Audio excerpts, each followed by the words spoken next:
Ernakulam Kalamassery medical കോളേജിൽ 61കാരിയുടെ x-ray പരിശോധിച്ച് മറ്റൊരു യുവതിക്ക് മരുന്ന് കുറിച്ചതായി പരാതി. എക്സ്റേ മാറിപ്പോയത് ഡോക്ടറുടെയോ ടെക്നീഷ്യന്റെയോ ശ്രദ്ധയിൽപ്പെട്ടില്ല എന്നുള്ള കാര്യം പരാതിയിൽ പറയുന്നു. പരാതി അന്വേഷണത്തിന് കൈമാറിയതായി ആശുപത്രി അധികൃതർ അറിയിച്ചു. കളമശ്ശേരി സ്വദേശിനി അനാമികയാണ് പരാതിക്കാരി. ശരീരവേദനയ്ക്ക് ചികിത്സ തേടിയാണ് ആശുപത്രിയിൽ എത്തിയത്. ഡോക്ടറുടെ നിർദ്ദേശപ്രകാരം എക്സ്റേയും എടുത്തു. വീട്ടിൽ വന്ന് നോക്കിയപ്പോഴാണ് എക്സ്റേ മാറിപ്പോയ വിവരമറിഞ്ഞത്. 61കാരിയായ ലതിക എന്ന സ്ത്രീയുടെ എക്സ്റേ നോക്കിയാണ് ഡോക്ടർ മരുന്നു കുറിച്ചതെന്നും ഈ എക്സ്റേ തന്റെ കൈവശമുണ്ടെന്നും പരാതിയിൽ പറയുന്നു അനാമിക.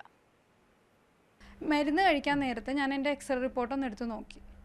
എക്സ്റേ റിപ്പോർട്ട് നോക്കുമ്പോൾ അതിൽ കൊടുത്തേക്കുന്ന, ഞാനിപ്പോൾ എന്താ ബൾജ് എന്ന് അറിയാനുള്ള ഒരു ആകാംക്ഷ കാരണം നോക്കി. അതിൽ കൊടുത്തേക്കുന്ന പേരും വയസ്സും ഡേറ്റും ഉണ്ട്. അതിൽ പേര് ലതിക എന്ന് പറഞ്ഞിട്ടൊരു ലേഡിയുടെ പേരും 61 ഇയേഴ്സ് എന്നാണ് കൊടുത്തേക്കുന്നത്. അപ്പോൾ ഞാൻ കരുതി ഇനിയിപ്പോൾ എൻ്റെ കവർ മാറിയതാണോ എന്ന് വെച്ചിട്ട് ഞാൻ എൻ്റെ അബദ്ധമാണോ എന്ന് വെച്ച് നോക്കുമ്പം കവറിൽ എഴുതിയിരിക്കുന്ന പേരെൻ്റെയാണ്. അകത്ത് വെച്ചേക്കുന്ന എക്സ്റേ റിപ്പോർട്ടാണ് ഈ പറഞ്ഞ ലതിക എന്ന് പറഞ്ഞ ഒരു വ്യക്തിയുടെ. സാറപ്പം കംപ്ലയിൻറ്റ് അത്രയും സീരിയസ് ആയിട്ട് തന്നെ എടുത്തു. കംപ്ലയിൻറ്റ് സ്വീകരിച്ചിട്ട് സാറ് അവിടെ ഡിപ്പാർട്ട്മെൻറ്റ് ഇൻചാർജ് ഉള്ളവരൊക്കെ വിളിച്ചു, എക്സ്പ്ലനേഷൻ ചോദിച്ചു.